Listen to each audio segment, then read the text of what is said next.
24 তারিখে যেহেতু আমরা ওপেনিং সেরেমনি করতে পারিনি, 26 তারিখে আমরা ছোট করে করব। মুস্তাফিজকে যদি আমি 10-এ 10 দিই, তানজিম সাকিবকে কিন্তু 8.5-9 কম দিতে পারবো না কিন্তু। না, অ্যালেক্স মার্শালি আপনার বলে দিয়েছে, উনি একটা গাইডলাইন তৈরি করে দিয়েছে, এই গাইডলাইন অনুযায়ী আমাদের চলতে হবে। আমাদের খেলোয়াড়দের জন্য যেই মানের ক্রিকেটটা আমরা ইন্টারন্যালি আয়োজন করা প্রয়োজন, সেই মানের ক্রিকেটটা আমরা কিন্তু আয়োজন করতে পারি না। সাংবাদিকদের খেলায় কোনো ভুল পাইনি, বরং আমি তো এখন আমাদের সিলেক্টরদের বলবো যে এখানে মাঠে আসতে, যে এখান থেকে পিক করতে পারে নাকি। খুবই সুন্দরভাবে আয়োজন হয়েছে। এবং আরেকটা জিনিস সুবিধা হচ্ছে যে খেলাটা যে কত কষ্ট ইনসাইড, এটা সাংবাদিকরা বুঝছে। সো এটাই হচ্ছে কংগ্রাচুলেশন, আপনারা এরকম সুন্দর একটা অনুষ্ঠান করেছেন। দেখেন, সব কিছুতে একটা জিনিস হচ্ছে যে গেম পপুলার হলেই কিন্তু খেলা ভালো হবে, প্লেয়ার বার হবে। So I think this is a big stepping stone, যে অনেক কিছুর মধ্যে আপনারাও খেলছেন। Very very experience, I am very very professionally run. আমি তো অবাক হয়ে গেলাম যে আপনাদের তাহলে কয়েকজনকে দেন আমার বিপিএলে, যে আমার হেল্প হবে। আসলে honestly very very well run, সুন্দরভাবে হয়েছে, এনজয়েড। এখন দেখেন যে আমরা সবাই তো জানি যে সিচুয়েশনটা একটু চ্যালেঞ্জিং। হ্যাঁ, তো আমাদের মানে এভরি আওয়ার প্ল্যানিং চেঞ্জ করতে হচ্ছে। সো 24 তারিখে যেহেতু আমরা ওপেনিং সেরেমনি করতে পারিনি, তো এখন আমাদের 26 তারিখে আমরা ম্যাচের দিনই ছোট করে করব। কারণ সমস্যাটা হচ্ছে যে আমরা যে বাংলাদেশ টিম তো চলে যাচ্ছে এন্ড অফ জানুয়ারিতে, সুতরাং আমাদের অ্যাকচুয়ালি স্কেজুয়াল বা ফিক্সচার যেটাই বলেন, এটাকে হাত দেওয়ার কোনো সুযোগই নাই। তো সুতরাং আমরা 26 তারিখে শুরু করে আমরা ছোট করে অনুষ্ঠান, কিছু ওপেনিং সেরেমনিও আবার ওই দিন জানেন যে শুক্রবার, তো সুতরাং 2:15-তে শুরু করতে হচ্ছে। সেই জন্যে খেলাটা 3টার সময় করে দেওয়া হয়েছে। আর মাঝখানে কিছু আমাদের যেরকম সেলিব্রেট করি ওইভাবে করে ওপেনিং সেরেমনিটা করে দেওয়া হচ্ছে। এই ধরেন এমনি তো ওপেনিং যেটা হয়, আমাদের প্রেসিডেন্ট সাহেব এবং স্পোর্টস সেক্রেটারি ওনারা ওপেন করবেন, সবার সাথে হ্যান্ডশেক করবেন, এবং আমরা 1 মিনিট নীরবতা পালন করব। যে কারেন্ট যে ইয়েটা হয়েছে সেই জন্য 1 মিনিট নীরবতা পালন করব। আর ইন বিটুইনে এই একটা গানের, আঞ্চলিক সব গান নিয়ে একটা গানের অনুষ্ঠান হবে মাঠেই, যেটা ওই মাঠেই স্টেজ করে হবে। কত ঘন্টার এটা, মানে কতক্ষণের আর কি এটা অনুষ্ঠান? একদম শোনেন, প্রথমটা হচ্ছে 15 মিনিটের, কারণ আমাদের জায়গা নেই, কারণ আপনি মিনিমাম আধা ঘন্টা দিতে হয় টিম ওয়ার্ম আপ করতে। সো 2:30টার মধ্যে আমাদের শেষ করতে হবে। জুম্মার নামাজের পরে 2:15-তে শুরু করে 15 মিনিটের মধ্যে এটা শেষ করা হবে।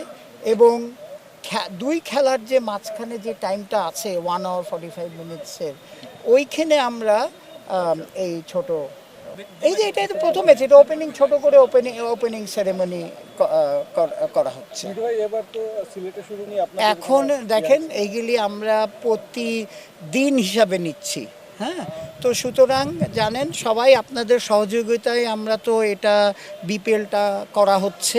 এখন এভরি স্টেজে যদি কোনো কিছু প্রবলেম আসে, উই উইল সলভ ইট। কিন্তু এইখানে এখন পর্যন্ত ঢাকায় করা বা এটা শিফট করার কোনো আলাপই হয়নি। এটা আমি আপনাকে ক্লিয়ারলি বলে দিই যে আমাদের প্রোগ্রাম যেভাবে আছে সেইভাবেই হবে। কোনো যদি সিচুয়েশন অ্যারাইজ করে, তখন আমরা ওইটা পরে দেখব, তাৎক্ষণিক মানে ডিসিশনটা নেওয়া হবে। দেখেন, আমাদের প্রথম কথাটা হচ্ছে যে আমাদের যে সিকিউরিটি, আপনি অন্যান্য দেশের থেকে সিকিউরিটির থেকে কিন্তু আমাদেরটা একদম টপমোস্ট লেভেলে দেয়। তো সেই টপমোস্ট লেভেলেই আপনার দেওয়া হচ্ছে, মানে এটার থেকে উপরে আরও দেওয়ার কিছু নেই। আমার কথাটা বোঝেন, টিমের সাথে এসকোর্ট আছে, পুলিশ আছে, গানম্যান আছে, র্যাব আছে, সবাই থাকবে। সো যেভাবে আপনার ইন্টারন্যাশনাল টিমের যেভাবে আমরা ম্যানেজ করি, এইটাও সেম লেভেলে ম্যানেজ করা হচ্ছে। ফরেন ক্রিকেটার বা সাপোর্ট স্টাফ যারা আসবে, জি, তাদের জন্য কি আলাদা কোনো ইনস্ট্রাকশন থাকবে বা তাদের আপনার চলাফেরার কোনো সীমাবদ্ধতা? না না না না না না নির্দেশনা এগুলি এখনও দেখেন পরিস্থিতি তো ওইরকম না। তো জিনিসটা হচ্ছে যে সবাই তাদের নিজেদেরও তো দায়িত্ব আছে। সো তাদের নিজেদের দায়িত্বে তারা যতটুকু সতর্ক থাকবে। কিন্তু আমরা আমাদের ফুল সাপোর্ট ওনাদের সিকিউরিটির ব্যাপারে, ইভেন নট উনি কমেন্টেটর, আমাদের টিভি প্রোডাকশন, ওনাদের সবাইকেই এক্সটেন্ড করা হচ্ছে। এটা তো ধরেন আপনার অ্যালেক্স মার্শালি আপনার বলে দিয়েছে যে এই ব্যাপারে আমরা জিরো টলারেন্স, এবং তার গাইডলাইন অনুযায়ী উনি একটা গাইডলাইন তৈরি করে দিয়েছে, এই গাইডলাইন অনুযায়ী আমাদের চলতে হবে। এবং আপনি জানেন যে এই কয়দিন আগেও, এই 2-3 দিন আগেও টিমের ওনারদের সাথে বসা হয়েছে। সো যেরকম অলরেডি আমাদের যে পিএমও এক্সেস, এটাকে ছোট করে আনা হয়েছে, তারপরে আমরা 25টা করে চেক করার পরে 25টা করে অ্যাক্রিডিশন কার্ড দেওয়া হচ্ছে। এইসব ব্যাপারে উই আর রিয়েলি মানে আমাদের অ্যান্টি করাপশন বলেন আর ইন্টিগ্রিটি ইউনিট বলেন, এটা তারা কিন্তু রিয়েলি টাফ মানে সিচুয়েশন ক্রিয়েট করবে, এবং তাদের গাইডেন্স হচ্ছে এটা। এবং সাথে আপনারা জানেন যে আমরা আইসিসির থেকেও, আইসিসির অ্যান্টি করাপশন ম্যানেজার আসতেছে, তো সুতরাং আমাদের ইউনিটটাও থাকবে, আইসিসির অ্যান্টি করাপশন ইউনিটও থাকবে, প্লাস সিআইডি। কালকে সিআইডির সাথে আপনি জানেন আমাদের একটা বড় মিটিং হয়েছে, এটা এমওইউ সই হচ্ছে, সিআইডির লোকজনও থাকবে। সো আমার মনিটর করা, মানে ব্যাপারটা হচ্ছে কি, জিনিসটা হচ্ছে যাতে ইনসিডেন্ট না হয়। আমরা তো ধরেন চোর আসবে, চোর চুরি করার আগে তো থামাতে হবে। So that is the process what we are following, সারা ওয়ার্ল্ডে যেটা প্রসেস ফলো করে। আমার কাছে এটার তো জবাব নেই, উনি ভালো বল, মাসের এক্সপেন্স বা 6 মাসের এক্সপেন্স তো এক না। আমার কথাটা বলছেন, আমি যদি 15 বছরে 100 কোটি টাকা খরচ করে থাকি, এই 9 মাসে হয়তো 20 কোটি টাকা খরচ হয়েছে। সো উনি কী হিসাবে বলেছে এটা তো উনি বলতে পারবে, ওনাকে করেন। তো কথাটা হচ্ছে যে আমাদের তো সব এখন ভেরি ওপেন, একেবারে আমি যেটুকু বলতে পারি যে আমিনুল ইসলাম বুলবুল আসার পরে এভরিথিং ইজ ভেরি ওপেন। হ্যাঁ, আপনারা এটা তো সবাই জানে, চেক করে দেখতে পারে। সো ওনাকে জিজ্ঞেস করতে হবে। উনি বলছিলেন যে তদন্ত করে নাকি আস্তে আস্তে সব প্রকাশ করা হবে। আসলে কি এটা নিয়ে আপনাদের কোনো আলোচনা হয়েছে, বা এটা নিয়ে নিশ্চয়ই বোর্ড মিটিং আলোচনার ব্যাপার, বা না, এই তো প্রথমবার শুনলাম আমি। আরেকটা জিনিসটা হচ্ছে দেখেন যে তদন্তর কথা বলেছে উনি, ওই যেটা পূর্বাচল মাঠে আমাদের একটা ইনসিডেন্ট হয়েছে, হ্যাঁ, সো সেটার ব্যাপারে বলেছে উনি। হয়তো আমি জানি না, ওনারটা শুনিনি আমি, হয়তো উনি গুছিয়ে বলতে পারেনি যে কি ব্যাপারটা, ওটা ওনাকে জিজ্ঞেস করতে হবে। আমার জানা মতে আমি কোনো এই ওভারঅল কোনো তদন্ত কমিটি হয়নি, হ্যাঁ, যে হয়েছে শুধু পূর্বাচলের এই মাটি। So let me be very clear এই ব্যাপারে। আপনারা বাকি পরিচালকরা কি তার কাছে এই ব্যাপারে জানতে চাবেন কিনা, বা বোর্ড থেকে আসলে তার কাছে জানতে চাওয়া হবে এটা কিনা? তো কারণ এটা তো অনেক বড় একটা ব্যাপারটা হচ্ছে কি, উনি তো প্রেসিডেন্ট সাহেব হচ্ছে আমাদের মানে গার্জিয়ান। সো আমরা জিনিসটা হচ্ছে যে, বা উনিও আমাদের হেড করে, সো উনি নিশ্চয়ই এটা নিয়ে আলাপ করবে।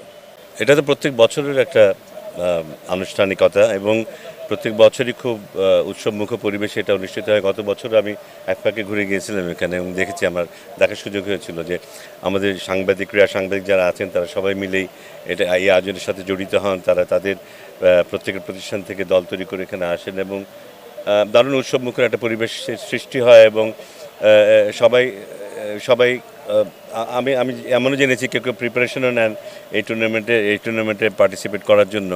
এবং এখানে কিন্তু অনেকে আছেন যারা ক্রিকেট, যেহেতু এটা ক্রিকেটে ব্যাকগ্রাউন্ডও আছে অনেকের, যারা ক্রিকেট খেলে এখানে এসছেন, এবং অনেকেই ভালো পারফর্ম করেন।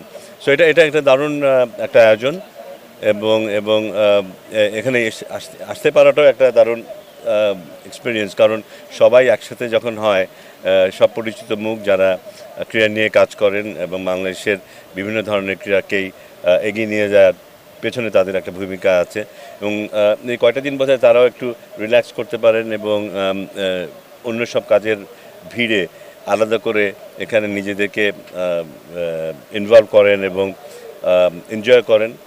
ডেফিনেটলি খুবই গুরুত্বপূর্ণ কয়েকটা দিন আমি বলবো আপনাদের জন্য, আমাদের জন্য দারুণ একটা অভিজ্ঞতা বলতে হবে।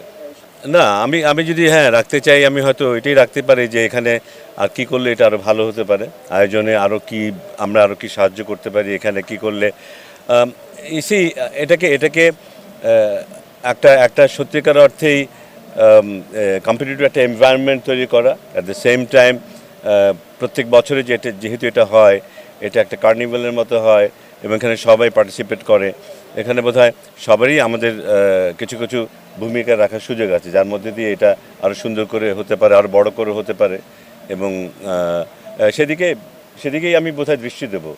বোধহয় এখানে নেতিবাচক সমালোচনা করার কোনো সুযোগ নেই, আমার মনে হয় ইতিবাচকই সব হবে।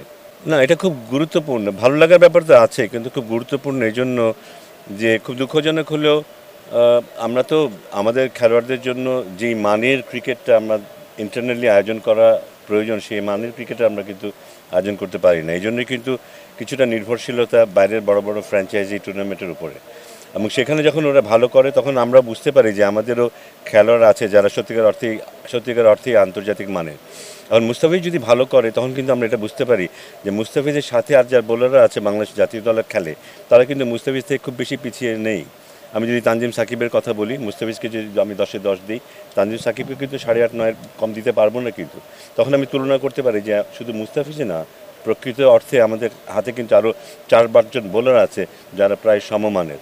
হয়তো ওরা সুযোগ পায়নি ফ্র্যাঞ্চাইজিতে, এই জন্য হয়তো সবাই সেভাবে তাদের মূল্যায়ন করবে না, কিন্তু তারাও কিন্তু প্রায় সমমানের। তো ওই একটা তৃপ্তি কিন্তু আছে যে হ্যাঁ আমাদেরও আছে এটা, এবং ভবিষ্যতে ওরা হয়তো ফ্র্যাঞ্চাইজি খেলবে, কিন্তু আমরা কিন্তু জানি যে আমাদের এটা আছে। এটা একটা পজিটিভ ব্যাপার।